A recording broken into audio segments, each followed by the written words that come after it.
Hello friends, आप सभी का स्वागत है हमारे अपने YouTube channel the special field में। आज हम इस वीडियो में वीआई सेशन के सेकंड थ्योरी पेपर यानी कि वीआई सेशन के फर्स्ट सेमेस्टर के सेकंड थ्योरी पेपर की बात करेंगे, जिसका नाम है psycho educational implications of blindness and low vision. तो इस थ्योरी पेपर को आज हम कवर करेंगे, जिसमें हम फर्स्ट यूनिट पूरा सिलेबस के अनुसार कवर करेंगे और 1.1 से लेकर 1.5 तक हम संपूर्ण सिलेबस के अनुसार पांचों अध्याय को हम कंप्लीट करेंगे। तो चलिए स्टार्ट करते हैं बिना टाइम गंवाए। मैं आपको एक बात और बता दूं, इसके पूर्व में इस थ्योरी पेपर का नाम था इम्प्लीकेशंस ऑफ विजुअल इम्पेयरमेंट, तो इस नाम से भी इसको जानेंगे। अब हम बात करते हैं यूनिट फर्स्ट की। यूनिट फर्स्ट है हमारा आई एंड आई केयर। इसके अंतर्गत हमारा यूनिट 1.1 है स्ट्रक्चर ऑफ ह्यूमन आई, मानव नेत्र की संरचना। तो इस वीडियो में हम आज मानव नेत्र की संरचना के बारे में जानेंगे, उसके सभी पार्ट्स के बारे में जानेंगे और भी अदर चीज़ें जो हैं उसके बारे में जानेंगे। और सबसे पहले हम कवर करेंगे 1.1। 1.1 में हमारा पूछ रखा है मानव नेत्र की संरचना। तो आप देख सकते हैं वीडियो में कि मानव नेत्र की संरचना बनाया गया है और इसके सभी जो पार्ट्स हैं उसको दर्शाए गए हैं। तो आपको ऐसे सेम या फिर आप इससे बेटर तरीके से बना सकते हैं, तो इसको आप अच्छे से बनाकर और प्रैक्टिस करके तभी आप पेपर में जाएंगे पेपर देने के लिए। और ये आपका लॉन्ग क्वेश्चन में भी पूछता है, शॉर्ट क्वेश्चन में भी पूछता है। आप देख सकते हैं कि इस वीडियो में और इस फिगर में कैसे कहाँ पे क्या चीज़ें दर्शाई गई हैं, तो इसको आप अच्छे से देख लें। आइरिस कहाँ पे है, लेंस कहाँ है, कॉर्निया कहाँ है, प्यूपिल कहाँ है और उसके बाद रेटिना कहाँ पे है, आपका स्क्लेरा कहाँ पे है और ब्लाइंड स्पॉट कहाँ पे है। तो ये सारी चीज़ें देख सकते हैं कि बहुत अच्छे से दर्शाई गई हैं। ऐसे ही आप इसको कई बार प्रैक्टिस करके अच्छे से बना के और तब जाएंगे। जब 2-4 बार आप प्रैक्टिस किए रहेंगे तो इस संरचना को आप भी बना सकते हैं और अच्छे से जाके इसको आप दर्शा सकते हैं, चाहे वो लॉन्ग क्वेश्चन में हो चाहे वो शॉर्ट क्वेश्चन में हो। तो हम आगे चलते हैं बिना टाइम गंवाए। अब हम बात करेंगे 1.2 की। 1.2 क्या है हमारा? 1.2 है हमारा anatomy of psychology of human I. Human आई के बारे में पूछा गया है। तो सबसे पहले हम बात करेंगे कि मानव नेत्र क्या है। मानव नेत्र शरीर का एक प्रमुख ज्ञानेंद्रिय है। जैसा कि आप सभी को ज्ञात है कि हमारे शरीर में 5 ज्ञानेंद्रियां होती हैं। उन 5 ज्ञानेंद्रियों में हमारा जो प्रमुख अंग होता है वो हमारा नेत्र होता है। नेत्र जो होता है उसका कार्य क्या होता है? देखने का कार्य होता है। यदि इसकी कार्य क्षमता अवरुद्ध हो जाए या फिर पूर्ण रूप से निष्क्रिय हो जाए तो मनुष्य जो होता है उसकी जो दृष्टि होती है वो प्रकृति द्वारा दी गई जो पेड़ पौधे हैं या हमें उपहार में बहुत सारी चीज़ें हमारी इस पृथ्वी पर उपलब्ध हैं, पेड़ पौधे, नदी, पहाड़ या फिर पशु पक्षी, तो इन सबको देखने में हम असमर्थ हो जाते हैं या फिर इस प्रकृति की सुंदरता को देखने से हम हमेशा वंचित रहते हैं। ऐसी परिस्थिति में व्यक्ति अपने जीवन को निरर्थक समझने लगता है। जब उसे कोई चीज़ दिखाई नहीं देता है, सब कुछ उसके सामने अंधेरा सा रहता है, तो वो ये समझता है कि मेरा जीवन व्यर्थ है और अपने आप को वो कोसने लगता है, अपने भाग्य को वो कोसने लगता है। आज के इस वैज्ञानिक युग में तीव्र गति से प्रगति करते हुए मानव ने ऐसे साधन खोज निकाले हैं जिनके माध्यम से मनुष्य अपनी ज्ञानेंद्रियों को गतिशीलता व कार्य क्षमता, अर्थात ये कह लीजिए कि सुनने, सूंघने, स्वाद लेने और स्पर्श करने की जो शक्ति होती है उसको बढ़ाकर वो जीवन को व्यवस्थित कर सकता है, यानी कि अपना जीवन यापन अच्छे से वो फिर कर सकता है अगर वो अपनी कार्य क्षमता को बढ़ा ले रहा है, अगर उस कार्य क्षमता में उसके अवरुद्ध आ रहा है कहीं भी। तो अब हम यहीं पर बात करेंगे कि जो सुनने, सूंघने और स्वाद लेने, स्पर्श करने की जो ये क्षमता है ये हमारे ज्ञानेंद्रियों के द्वारा संभव होती है। तो हम इसको सामान्य भाषा में जानते हैं। अगर यही हमारे स्पेशल एजुकेशन में पूछता है कि सुनने की जो प्रक्रिया होती है कान के द्वारा, उसको स्पेशल भाषा में अगर हम पूछें तो क्या कहेंगे, तो उसको घ्राण इंद्रिय बोलते हैं। यानी कि सूंघने की जो क्षमता होती है उसको घ्राण बोला जाता है।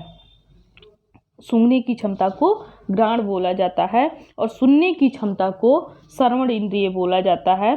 स्वाद लेना, स्पर्श करना और देखने की क्षमता को दृष्टि बोला जाता है। तो इसको आप थोड़ा सा यहाँ पे ध्यान रखेंगे। अब आगे चलते हैं हम। नेत्र मनुष्य व सभी जीवों के लिए प्रकृति की एक बहुमूल्य देन है। नेत्र एक विशेष प्रकार का प्रकाशिक यंत्र होता है। इसका जो लेंस होता है प्रोटीन से बने पारदर्शी पदार्थ से बना होता है और ये कह लीजिए कि नेत्र का जो कार्य होता है वो देखने का ही केवल नहीं होता है, इसमें उसके जो पार्ट्स होते हैं वो पार्ट्स के भी अलग अलग कार्य होते हैं। यानी कि जब उसके अंदर अलग अलग पार्ट्स अलग अलग कार्य करते हैं तब कहीं जाकर हमें फाइनली देखने का जो रिजल्ट होता है वो हमारे सामने आता है। हम अपने इस प्रकृति की सुंदरता को देख सकते हैं। तो इसमें जो हमारे नेत्र होते हैं, इस नेत्र के अंदर बहुत सारे पार्ट्स होते हैं। उन पार्ट्स के नाम आप देख सकते हैं, जिसमें हमारा सबसे पहला आता है दृढ़ पटल, दूसरा आता है रक्त पटल, तीसरा है श्वेत पटल, चौथा है आपका परितारिका और पांचवा है पुतली, छठा है नेत्र लेंस, सातवां है जलीय द्रव, आठवां है कचाप द्रव, नौवां है दृष्टि पटल और 10वां है पीत बिंदु व अन्य बिंदु। आगे हम एक एक को डिफाइन करेंगे। तो सबसे पहले आता है हमारा दृढ़ पटल। अब हम जानेंगे दृढ़ पटल क्या है, इसका कार्य क्या है। दृढ़ पटल जो होता है एक खोखले गोले के समान इसकी संरचना होती है, जिसकी सबसे बाहरी जो परत होती है अपारदर्शी, श्वेत और दृढ़ होती है। ये जिसे दृढ़ पटल कहते हैं। यानी कि आँख को सुरक्षा प्रदान करना दृढ़ पटल का कार्य होता है। इसका जो प्रमुख कार्य है वो नेत्र के भीतरी भागों को सुरक्षा प्रदान करता है। यानी कि आँख को सुरक्षा प्रदान करना ये किसका कार्य है, दृढ़ पटल का कार्य है। ये अपारदर्शी होता है, श्वेत होता है और दृढ़ होता है। दृढ़ का मतलब मजबूत होता है। नेक्स्ट है हमारा रक्त पटल। रक्त पटल का क्या कार्य है। दृढ़ पटल के भीतरी पृष्ठ में लगी एक काले रंग की झिल्ली होती है ये, जिसे रक्त पटल कहा जाता है। किस रंग की होती है, काले रंग की होती है। इसका जो कार्य होता है वो प्रकाश को अवशोषण करना होता है और नेत्र के भीतर होने वाले जो परावर्तन होते हैं उनको ये रोकता है। इसके अलावा यह सुनिश्चित करना होता है कि बाहर से आने वाली जो प्रकाश की किरणें हैं वो केवल रेटिना पर ही पड़े। इसे कोराइड भी कहा जाता है। तो ये क्या है, रक्त पटल का कार्य है। नेक्स्ट है हमारा श्वेत मंडल। श्वेत मंडल क्या है, जिसको कॉर्निया भी बोला जाता है। श्वेत मंडल का कार्य होता है कि दृढ़ पटल के सामने का जो कुछ उभरा हुआ पारदर्शी भाग होता है उसे श्वेत मंडल या कॉर्निया कहते हैं। प्रकाश की किरणें की इसी भाग से होकर नेत्र में प्रवेश करती हैं और प्रकाश का अधिकांश भाग जो होता है वो अधिकांश परावर्तन जो होता है वो बाहरी पृष्ठ से हो जाता है।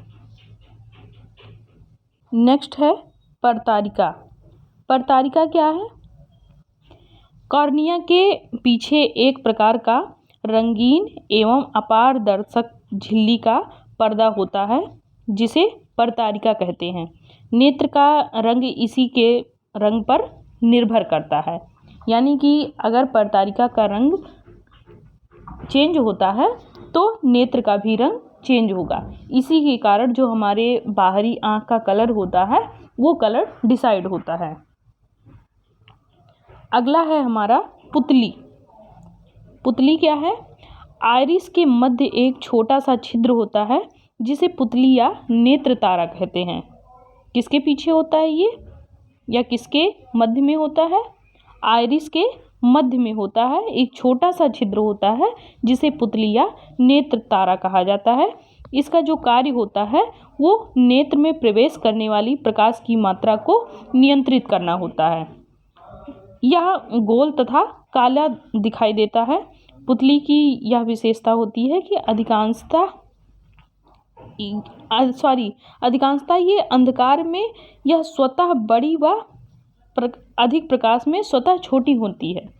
यानी कि जो पुतली का कार्य देखने का कार्य होता है और ये छोटा सा जो छिद्र उसमें बना होता है उसका कार्य क्या होता है, अगर अंधकार ज़्यादा है तो इसका फैलाव हो जाता है और अगर अंधकार कम है तो वहाँ पर ये क्या हो जाता है, सिकुड़ जाता है। पुतली को बड़ा या छोटा करने का कार्य जो होता है वो आइरिस की मांसपेशियों के द्वारा होता है। तो ये आइरिस का कार्य होता है कि पुतली को छोटा बड़ा करता है। नेक्स्ट है हमारा नेत्र लेंस। नेत्र लेंस क्या है? पारदर्शी ऊतकों से बना एक द्वि-उत्तल लेंस जो पुतली के ठीक पीछे स्थित होता है नेत्र लेंस कहलाता है। कहाँ पर स्थित होता है ये? पुतली के ठीक पीछे हमारा नेत्र लेंस वहाँ पे स्थित होता है। इसके पीछे भाग की जो वक्रता त्रिज्या होती है वो छोटी और अगले भाग की वक्रता त्रिज्या जो होती है वो बड़ी होती है। यह कई ऊतकों की परतों से मिलकर बना होता है और जिनके अपवर्तनांक अंदर की ओर बढ़ते जाते हैं, जिनका माध्य n बराबर 1.44 होता है। नेत्र लेंस मांसपेशियों के बीच टिका रहता है जिसे सीलियरी मांसपेशियां कहा जाता है। आगे बात करेंगे हम जलीय द्रव की। जलीय द्रव क्या है? कार्निया और नेत्र लेंस के मध्य जल के समान एक पारदर्शी द्रव भरा रहता है जिसे जलीय द्रव कहते हैं। इसका अपवर्तनांक जो होता है 1.336 होता है। नेक्स्ट है कचाप द्रव। कचाप द्रव क्या है? नेत्र लेंस और रेटिना के मध्य गाढ़ा एवं पारदर्शी द्रव भरा रहता है जिसे कचाप द्रव कहा जाता है। इसका अपवर्तनांक उच्च गुणवत्ता वाला होता है। नेक्स्ट है हमारा दृष्टिपटल। दृष्टिपटल क्या है? जिसको रेटिना कहा जाता है। रक्त पटल के ठीक नीचे और नेत्र के सबसे भीतरी भाग में एक पारदर्शी झिल्ली का बना एक पर्दा होता है जिसे रेटिना कहा जाता है। यह बहुत सारी प्रकाश तंत्रिकाओं की एक फिल्म होती है जिसके द्वारा रेटिना पर बने प्रतिबिंब का रंग एवं आकार आदि का ज्ञान मस्तिष्क तक ये पहुंचाता है। इसके अंदर दो प्रकार की प्रकाश संवेदी कोशिकाएं भी पाई जाती हैं जो क्रमशः प्रकाश के रंग और तीव्रता के प्रति सुग्राही होती हैं। यानी कि जैसे प्रकाश तीव्र होगा तो यह उस तरीके से कार्य करेगा। नेक्स्ट है हमारा पीत बिंदु या अन्य बिंदु। यह रेटिना के बीच स्थित एक गोल पीला भाग होता है जहां बनने वाला प्रतिबिंब सबसे अधिक स्पष्ट दिखाई देता है। इसी वजह से इस स्थान पर प्रकाश को सुग्राहिता सबसे अधिक होती है। नेत्र लेंस की प्रमुख जो अक्ष होती है रेटिना को इसी बिंदु पर काटती है। जिस स्थान को प्रकाश सुग्राहिता शून्य होती है उसे अन्य बिंदु भी कहा जाता है। यानी कि जहाँ पे प्रकाश की सुग्राहिता एकदम से शून्य हो जाती है उसको अन्य बिंदु कहा जाता है और जहाँ पर थोड़ा सा प्रतिबिंब सबसे स्पष्ट दिखाई देता है उसे क्या कहा जाता है? पीत बिंदु। अब हम बात करेंगे देखने के कार्य में। आँख में प्रवेश करने वाले प्रकाश का अपवर्तन। दूसरा पॉइंट है लेंस के समायोजन द्वारा छवि को रेटिना पर फोकस करना। नेक्स्ट है छवि का अभिसरण। नेक्स्ट है रेटिना पर फोटो रासायनिक गतिविधि और तंत्रिका आवेग में रूपांतरण। अगला है मस्तिष्क और धारणा में प्रसंस्करण। नेक्स्ट पॉइंट है हमारा, आँख में प्रवेश करने वाले प्रकाश का अपवर्तन कैसे होता है। प्रकाश तरंगे एक दूसरे के समानांतर चलती रहती हैं, लेकिन एक माध्यम से दूसरे माध्यम में जाने पर मुड़ जाती हैं। इस धारणा को या इस घटना को क्या कहेंगे? प्रकाश का अपवर्तन। प्रकाश रेटिना तक पहुंचने से पहले यह कॉर्निया, जलीय हास्य, लेंस, विट्रस हास्य, इन तीनों से होकर ये गुजरता है। इसलिए रेटिना पर पड़ने से पहले हर माध्यम में अपवर्तन होता है। यानी कि जो प्रकाश है वो रेटिना तक जब पहुंचने वाला होता है तो उसके पहुंचने से पहले ही ये कॉर्निया, जलीय हास्य, लेंस, विट्रस हास्य, इन तीनों से होकर ये गुजरता है। इसीलिए रेटिना पर जो पड़ने वाले प्रकाश होते हैं उसका जो प्रकाश होता है हर माध्यम में अपवर्तन होता रहता है। नेक्स्ट है, सामान्य आँख में प्रकाश तरंग रेटिना पर केंद्रित होती है। अगला है, हालांकि निकट दृष्टि दोष अल्प दृष्टि में प्रकाश रेटिना के सामने केंद्रित होता है, अतः इस दोष का इलाज कैन-केव लेंस द्वारा किया जाता है। कैन-केव लेंस द्वारा इसका निदान किया जाता है। अगला बिंदु है हमारा, दूर दृष्टि में प्रकाश रेटिना के पीछे केंद्रित होता है, अतः कोई प्रतिबिंब नहीं वहाँ बन पाता है। इसी दोष को उपचार करने के लिए वहाँ पे किसका प्रयोग किया जाता है? उत्तल लेंस का प्रयोग किया जाता है। आगे हमारा टॉपिक है, छवि पर ध्यान केंद्रित करने के लिए लेंस का समायोजन। समायोजन लेंस को समायोजित करके वस्तु से प्रकाश किरणों को रेटिना पर सही फोकस में लाने की एक प्रतिवर्त प्रक्रिया होती है ये। नेक्स्ट पॉइंट है, जब 6 मीटर से कम दूरी पर पड़ी वस्तु को देखा जाता है तो छवि रेटिना के पीछे बनती है, लेकिन लेंस के समायोजन के कारण रेटिना में छवि बनती है और हम उस वस्तु को देख पाते हैं। नेक्स्ट पॉइंट है, निकट की वस्तु को देखने की सुविधा के लिए सिलेरी मांसपेशियां सिकुड़ जाती हैं और लेंस मोटा हो जाता है, जिससे निकट की जो वस्तु होती है उस पर ध्यान केंद्रित होता है। अगला पॉइंट है, इसी प्रकार जब दूर की वस्तु देखी जाती है तो सिलेरी मांसपेशियां शिथिल हो जाती हैं, जिससे लिंगामेट का तनाव अधिक हो जाता है, लेंस खिंच जाता है और लेंस पतला हो जाता है, जिससे छवि जो होती है वो रेटिना पर बनती है। सामान्य आँख लगभग 25 सेंटीमीटर से अनंत तक की वस्तु को प्रकाश ग्रहण करने में सक्षम हो जाती है। यहाँ पर आप देख सकते हैं ये नेत्र है और नेत्र में कुछ भाग ऐसे हैं जो कि आपके यूनिट 1.1 में नहीं दर्शाए गए थे। आप यहाँ पर देख सकते हैं कि कैसे किस प्रकार से रेटिना पर फोकस पड़ रहा है और छवि बनता है वहाँ पे। तो इसको आप ध्यानपूर्वक देख लेंगे, इसका प्रैक्टिस कर लेंगे कैसे ये बनता है और कैसे क्या दर्शाया जाता है। इस चीज़ को आप बखूबी इस चीज़ को अच्छे से देखकर इसको प्रैक्टिस करके ही जाएंगे, ताकि आपको पेपर में किसी भी प्रकार की असुविधा ना हो। चलिए आगे बढ़ते हैं।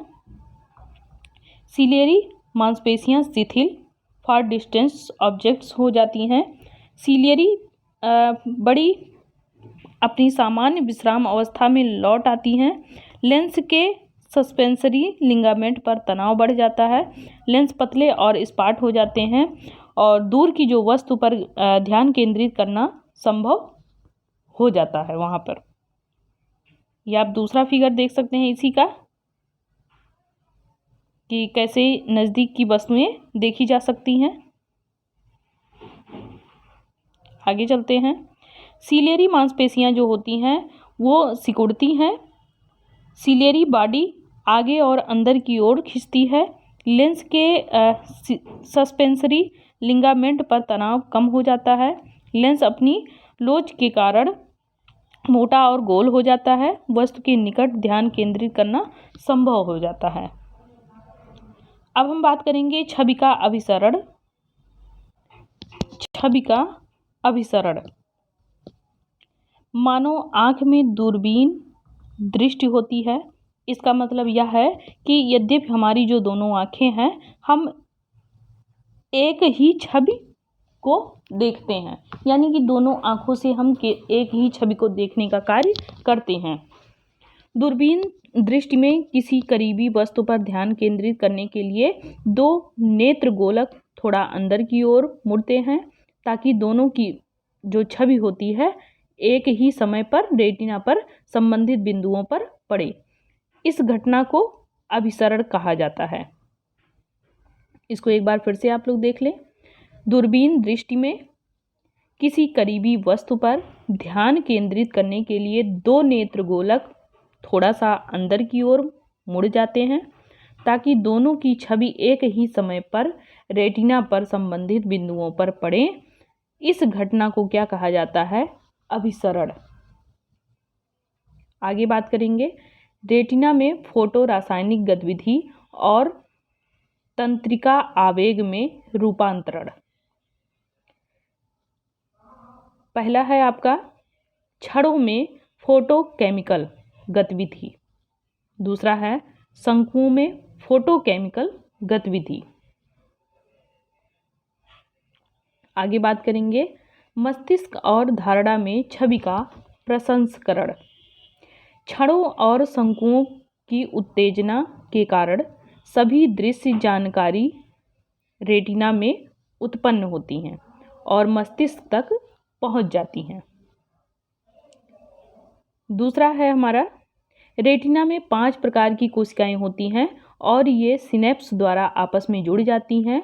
ये कोशिकाएं फोटो रिसेप्टर कोशिकाएं, छड़ और शंकु, द्विध्रुवी कोशिका, गैलिगियन कोशिका, क्षैतिज कोशिका और अमेक्राइन कोशिका, ये सारे इसमें मौजूद होते हैं।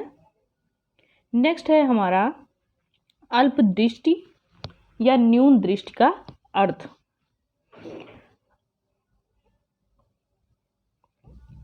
अल्प दृष्टि बालक उस बालक को कहा जाता है जिनकी दृष्टि अल्प होती है या अपूर्ण होती है।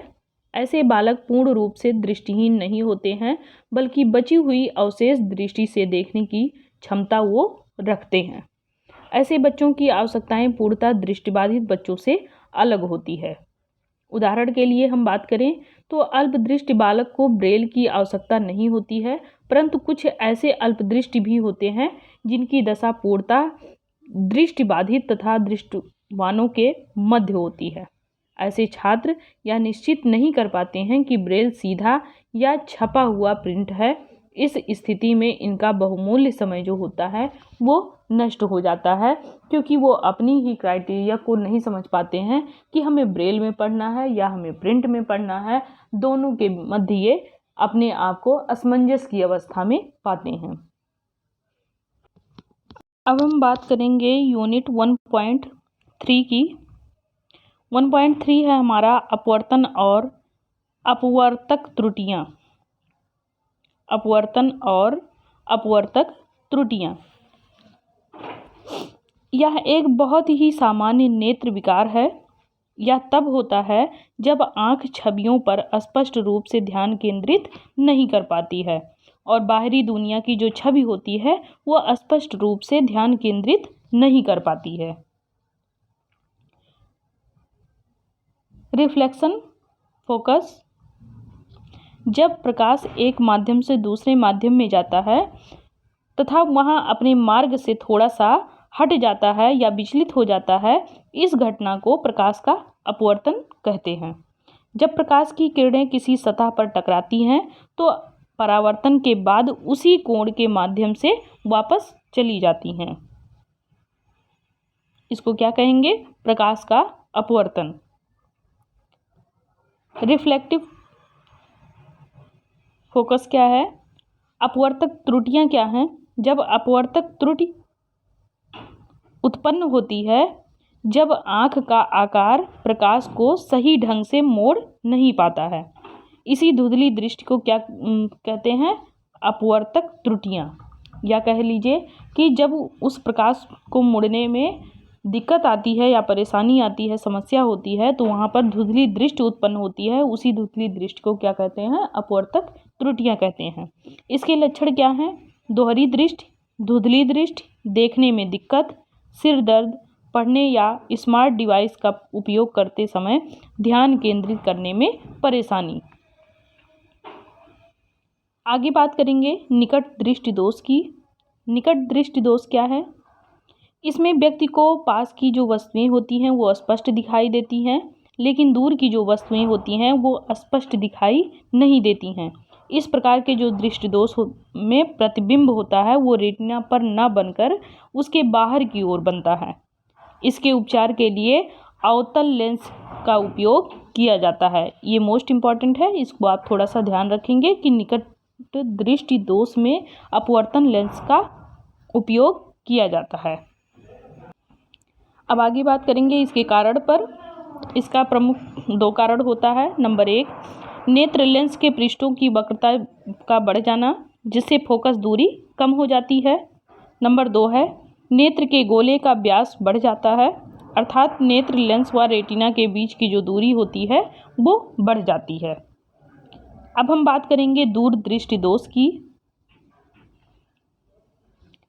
इस प्रकार के जो दृष्टि दोष में व्यक्ति को दूर की जो वस्तुएं होती हैं वो तो स्पष्ट दिखाई देती हैं, लेकिन पास की रखी वस्तु जो होती है वो स्पष्ट दिखाई नहीं देती है। अर्थात नेत्र का जो निकट बिंदु होता है वो 25 सेंटीमीटर से अधिक दूर रखकर पढ़ते हैं, और इसी दोष से ये पास की जो वस्तुएं का प्रतिबिंब होता है जो कि दृढ़ पटल पर न बनकर उसके पीछे बनता है, और इसके उपचार के लिए हमेशा उत्तल लेंस का प्रयोग किया जाता है। इसको आप याद रखेंगे। इसके कारण की बात करेंगे। इसके भी 2 कारण होते हैं। पहला होता है नेत्र लेंस के पृष्ठों की जो वक्रता का कम हो जाना, जिससे उसकी दूरी बढ़ जाती है। नंबर 2 है नेत्र के गोले का व्यास का कम हो जाना, अर्थात लेंस व रेटिना के बीच की जो दूरी है वो कम हो जाना। अब हम बात करेंगे दृष्टि वैषम्य की। दृष्टि वैषम्य तब होती है जब कॉर्निया में असम्मति वक्रता होती है। कॉर्निया की यह अनियमित सतह बहुत विकृत और लहराती दृष्टि का परिणाम है।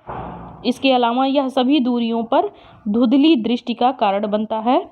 दृष्टि वैषम्य के लक्षणों में एक धुंधली छवि, आँखों में जलन और रात में देखने में कठिनाई का होना। आगे बात करेंगे जरा दृष्टि दोष। जरा दृष्टि दोष क्या है? कुछ व्यक्तियों में निकट दृष्टि दोष और दूर दृष्टि दोष दोनों एक साथ होता है, इसीलिए इसे जरा दृष्टि दोष कहते हैं।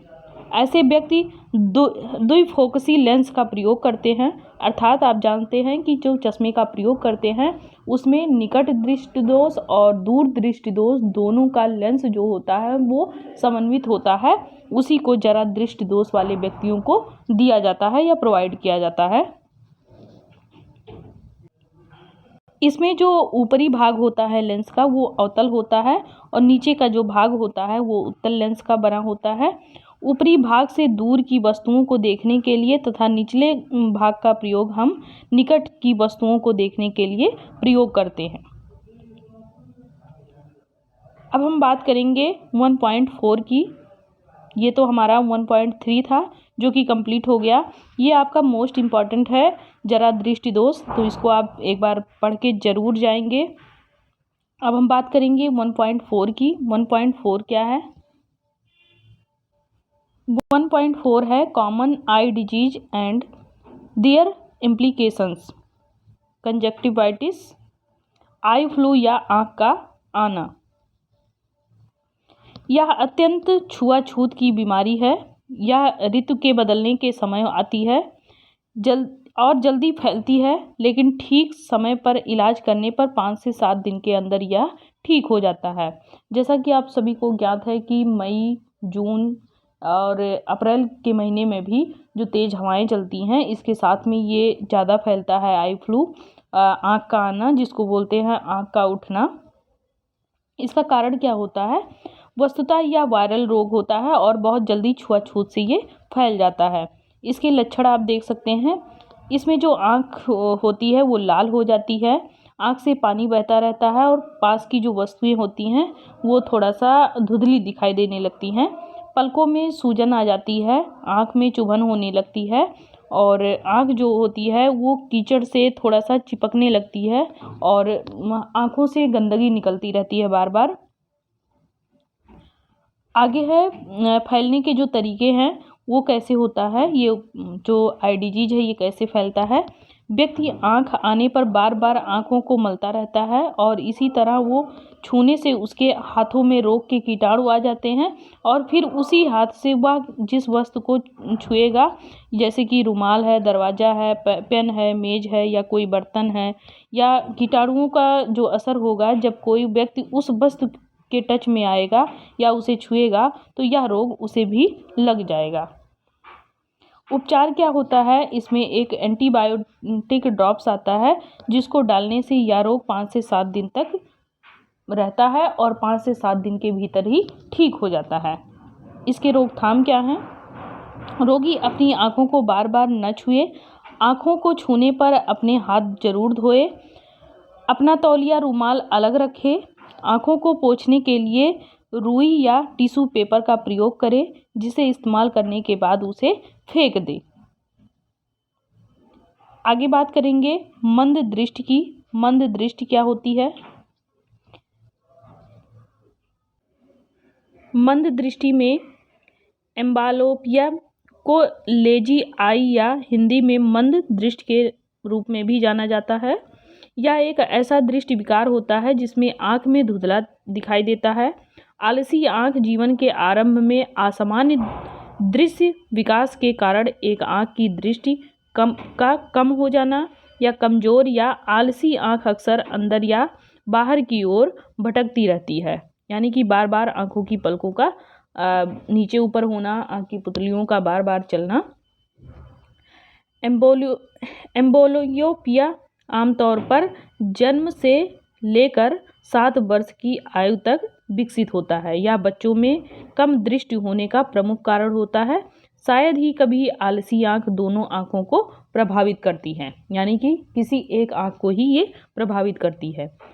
शीघ्र निदान और उपचार के बाद बच्चे की जो दृष्टि संबंधी दीर्घकालिक समस्याओं को रोकने के लिए ये मदद कर सकता है। खराब जो दृष्टि वाली आँख को आमतौर पर चश्मे या कॉन्टैक्ट लेंस के माध्यम से या पेंचिंग थेरेपी के माध्यम से इसको ठीक किया जा सकता है। इसके लक्षण क्या हो सकते हैं? एक आँख जो अंदर या बाहर की ओर घूमती रहती है, या फिर ऐसी आँखें जो एक साथ काम नहीं कर पाती हैं या काम करने में उन्हें समस्याएं आती हैं।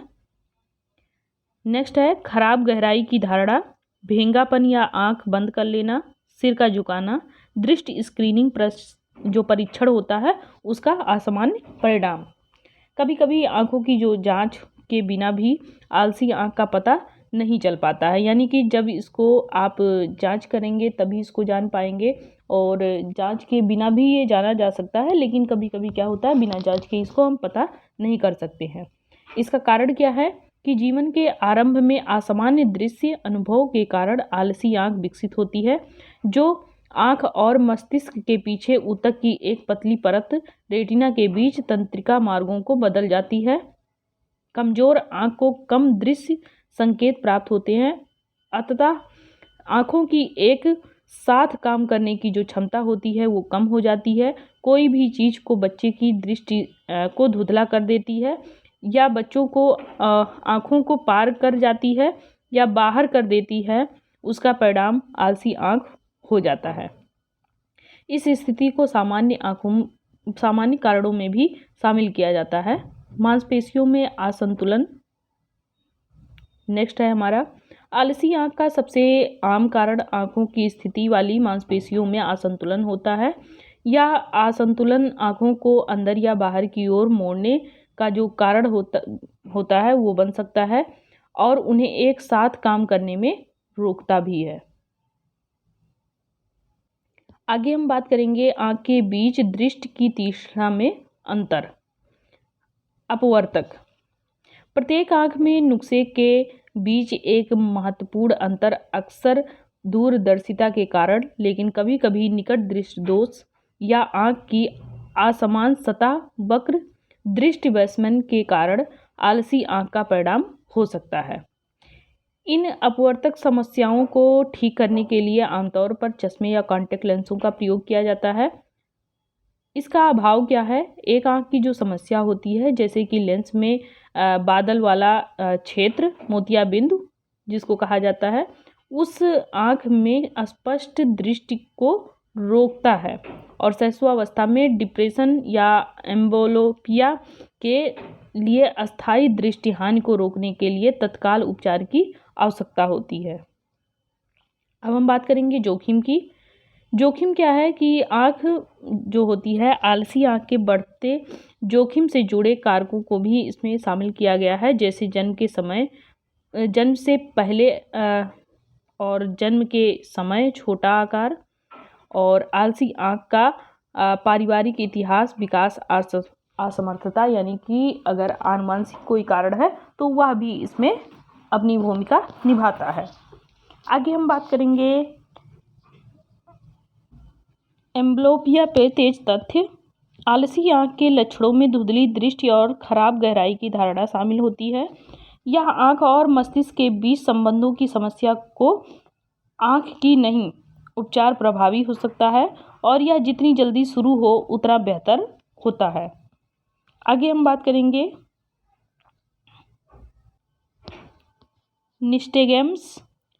निस्टेगम्स बार बार होने वाली अनैच्छिक मांसपेशी गति है जो असामान्यतः दोनों आँखों को प्रभावित करती है। यह स्थिति एक आँख में भी हो सकती है, किंतु दृष्टि की बाधाओं जैसे एल्बिज्म, मोतियाबिंद के मध्य ज़्यादातर पाई जाती है। इससे बच्चे नज़दीक के कार्यों को लंबे समय तक करने में थकान महसूस करते हैं। आगे बात करें भेगापन की। भेगापन क्या है? यह एक सामान्य स्थिति है जिसके कारण ध्यान केंद्रित करते समय आंखें अलग अलग दिशाओं में देखने लगती हैं। यह आमतौर पर बचपन में ही प्रकट होता है, लेकिन जीवन में ये बाद में भी हो सकता है। यदि शीघ्र पता नहीं लगाया जाता है तो इसका दृष्टि पर हानिकारक प्रभाव पड़ता है और अस्थायी रूप से इसका प्रभाव पड़ता है, यानी कि जो व्यक्ति या बालक होगा वो अंधेपन का भी शिकार हो सकता है। इसके लक्षण क्या क्या हैं? इसके लक्षण हैं अंदर की ओर एस्ट्रोपिया, यानी कि पार की हुई आँखें। दूसरा है बाहर की ओर एस्ट्रोपिया, दीवार की आँखें। तीसरा है ऊपर की ओर हाइपरट्रोपिया, अधोमुखी। तेज धूप में एक आँख भेगा कर बंद कर लेना, दोहरी आँख या फिर धुंधली दृष्टि। किसी वस्तु को देखने के लिए सिर झुकाना या आगे की ओर मुड़ जाना, खराब दृष्टि के कारण वस्तुओं से टकरा जाना। आगे बात करेंगे कारण और जोखिम कारक क्या हैं। स्ट्रैबिज्म आँख की मांसपेशियों तक सूचना पहुंचाने वाली नसों या मस्तिष्क में आँखों की गतिविधियों को निर्देशित करने वाले नियंत्रण केंद्र की समस्याओं के कारण हो सकता है, या अन्य सामान्य स्वास्थ्य स्थितियां या आँखों की चोटों के कारण भी विकसित हो सकता है। स्ट्रैबिज्म विकसित होने के जोखिम कारकों में शामिल होता है। इसमें परिवार का इतिहास देखा जाए तो जिन लोगों के माता पिता या भाई बहन को स्ट्रैबिज्म है उनमें इनके विकसित होने की संभावना अधिक होती है। अब हम बात करेंगे अपवर्तक त्रुटि की। जिन लोगों में काफ़ी मात्रा में असंशोधित दूरदर्शिता हाइप्रोपिया है उनमें भेंगापन विकसित हो सकता है, क्योंकि वस्तुओं को साफ रखने के लिए उन्हें आँखों पर अतिरिक्त ध्यान केंद्रित करना पड़ता है।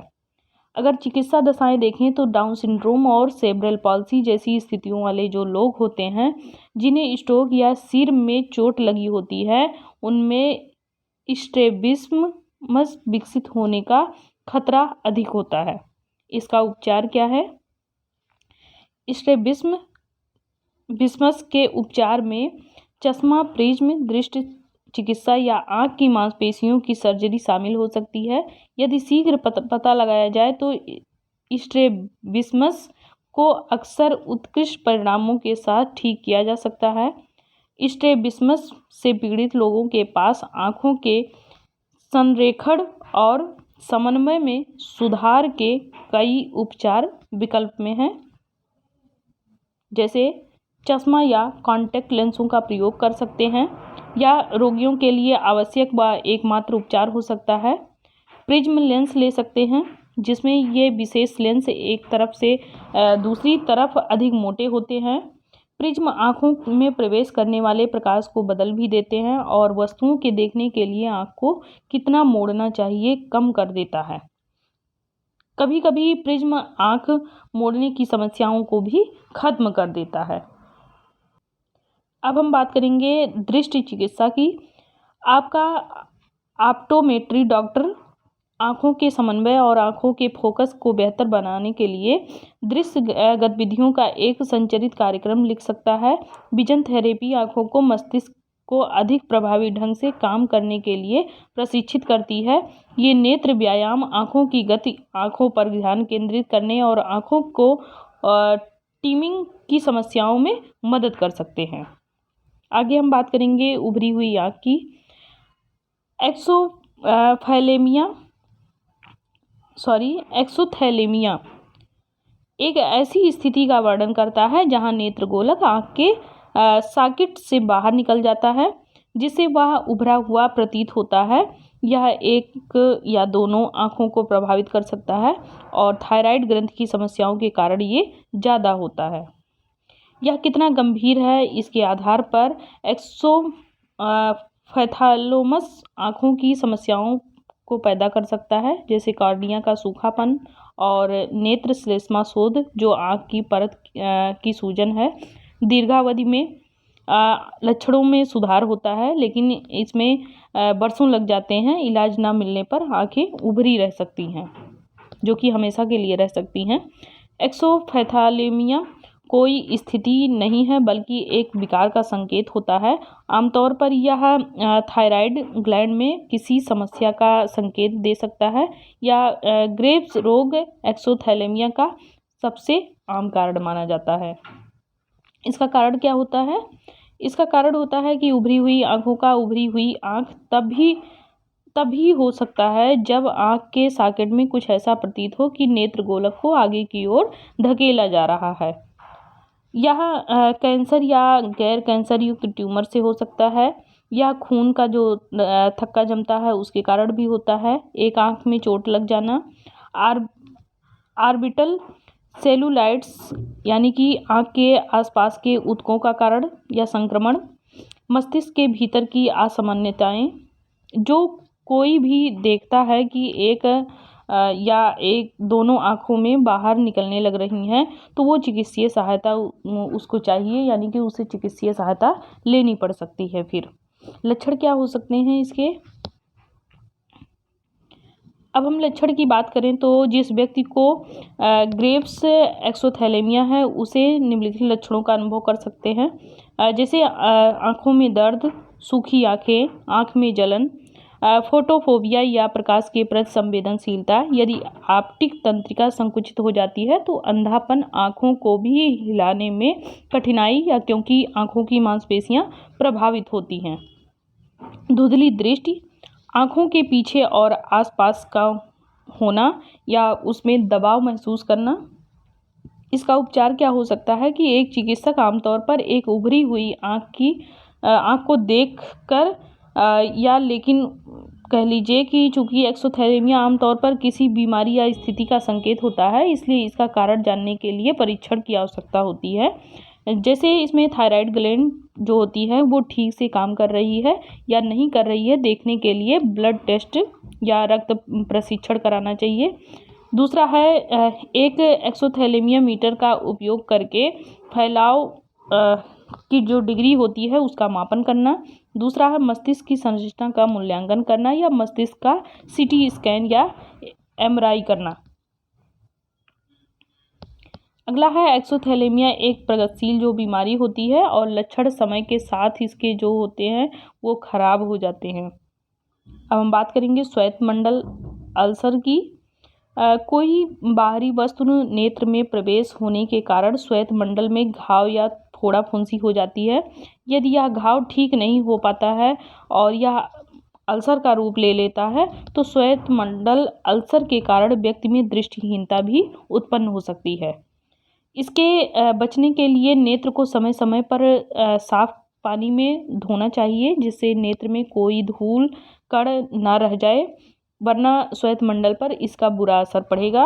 और श्वेतमंडल अल्सर बैक्टीरिया, वायरस, फफूंदी, अत्यधिक संवेदनशील क्रियाएं या विटामिनों की कमी के कारण प्रारंभ होता है। कॉर्नियल अल्सर आमतौर पर दर्द के साथ आंख लाल होने के गंभीर रूप में होता है और इसमें हल्के स्तर पर भी होता है, कभी कभी रक्तस्राव भी होता है, जिससे जो दृष्टि होती है वो कम होने लगती है, या कह लीजिए दृष्टिहीनता का व्यक्ति या बालक शिकार होने लगता है। इसके लक्षण देखें तो आँख में खुजली का होना, आँख में पानी आना, आँख में मवाद जैसा द्रव आना या आँख में जलन होना, चुभन होना और आँख से धुंधला दिखाई देना, कॉर्निया में सफ़ेद दाग दिखाई देना और आँख में सर दर्द हो, आँख में दर्द भी होना और आँख के दर्द के साथ साथ सर का भी दर्द होना। अब हम बात करेंगे कारण की। कॉर्नियल अल्सर एक घाव होता है जो कॉर्निया में बनता है। आमतौर पर इन्फेक्शन के कारण ये होता है और आँख में मामूली सी चोट या खरोंच लगने के कारण ये लंबे समय से कॉन्टैक्ट लेंस पहनने के कारण कभी कभी आँख में इन्फेक्शन हो जाता है। और इसका उपचार अगर देखें तो यदि आप कॉन्टैक्ट लेंस पहनते हैं तो उसको तुरंत निकाल लें।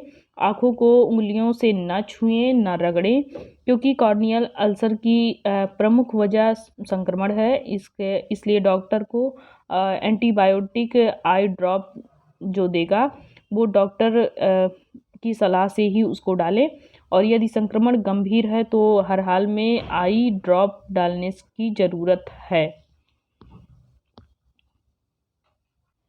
अब हम बात करेंगे केराटोकोनस की। केराटोकोनस क्या है? कॉर्निया के एक शंकु के आकार में बदलने पर आँख की ऐसी स्थिति को केराटोकोनस कहते हैं जो आँख की असामान्य स्थिति होती है। केराटोकोनस से पीड़ित व्यक्ति की दृष्टि जो होती है वो धुंधली होती है, जिसकी वजह से उसे वस्तु को देखने में दिक्कत महसूस होती है। ऐसा इसलिए होता है क्योंकि शंकु के आकार का जो कॉर्निया होता है वो प्रकाश को केंद्रित करने में मदद नहीं कर पाता है और धुंधली दृष्टि के कारण छवि जो बनती है उसमें रुकावट पैदा होती है।